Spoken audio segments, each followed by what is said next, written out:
Value addition of resources means जो resources हैं उनको जोड़ना। A raw form of resources are changed into useful item after value addition। कि जो साधन है, जो रिसोर्सेस हैं, रिसोर्सों के कच्चे स्रोतों को मूल्य जोड़ने के बाद उपयोगी जो यूज़फुल आइटम्स होती हैं, उपयोगी मीन्स यूज़फुल आइटम वस्तुओं में बदल दिया जाता है। Most of the natural resources become useful only when value is added to them।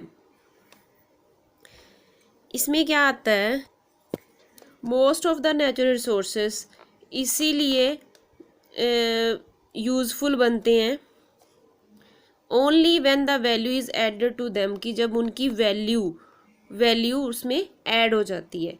Any resources can be higher worth when it satisfied different needs of human beings।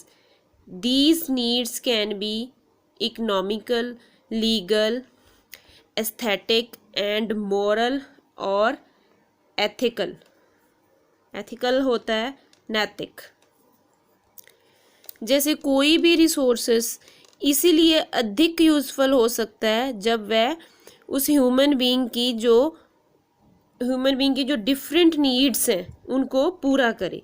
उनकी कौन कौन सी needs है, इकोनॉमिकली, लीगल्स हो गई, ठीक है, सौंदर्य और नैतिक हो गई, नैतिक अनैतिक नीड्स हैं, इनको जब वो पूरा करता है तो वही रिसोर्सेस जो ह्यूमन बीइंग्स के लिए सेटिस्फाइड होता है। Next is characteristics of resources। The characteristics of resources are follows। These are free gift of nature। ये हमें नेचर से फ्री गिफ्ट मिला हुआ है। They satisfy basic needs of human beings। These are technologically accessible। These are economically feasible। These are culturally acceptable। They are limited in supply। Next is type of resources। Resources के कितने type होते हैं। Resources can be generally classified into the following groups based on the level of department and use। On the basis of the level of development and use, resources are classified into actual resources and potential resources। potential होता है क्षमता, actual होता है main हो गया जो actual। First of all read about actual resources। पहले हम किसके बारे में पढ़ेंगे, actual resources के बारे में पढ़ते। Today the extraction of resources involve many changes in the natural state of environment। The resources whose quantity is known as well as those in use are actual resources।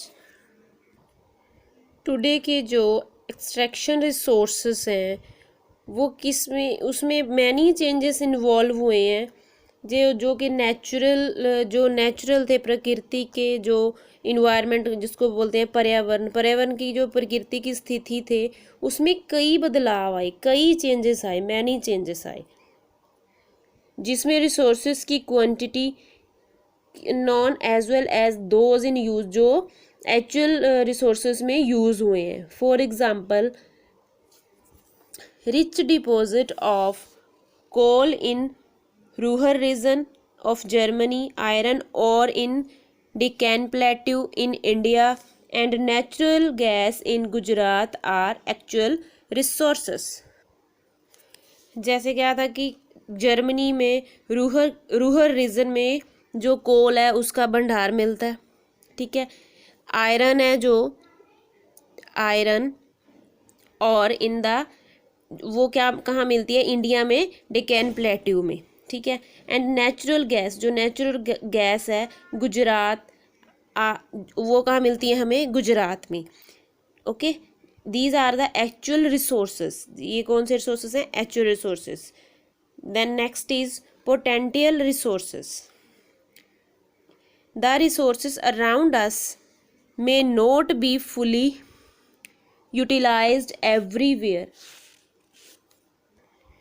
इसमें क्या है कि जो हमारे आसपास के जो रिसोर्सेस हैं का हर जगह पूर्ण उपयोग, उसका एवरीवेयर पूर्ण उपयोग नहीं किया जा सकता, फुली उसको यूटिलाइज नहीं किया जाता. इन Norway and the Netherland wind energy is put into the profitable use. Similarly, wind energy is used in Nagarkol, Tamil Nadu and the Gujarat coast, which have a great potential to meet the demand of energy in India.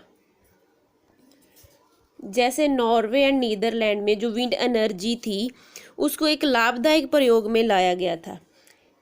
इसी तरह similarly जो था Nagercoil, Tamil Nadu and Gujarat तट में जो wind energy थी का उपयोग किया जाता था, जो इंडिया में एनर्जी की मांग को पूरा करने की एक बड़ी क्षमता रखता था.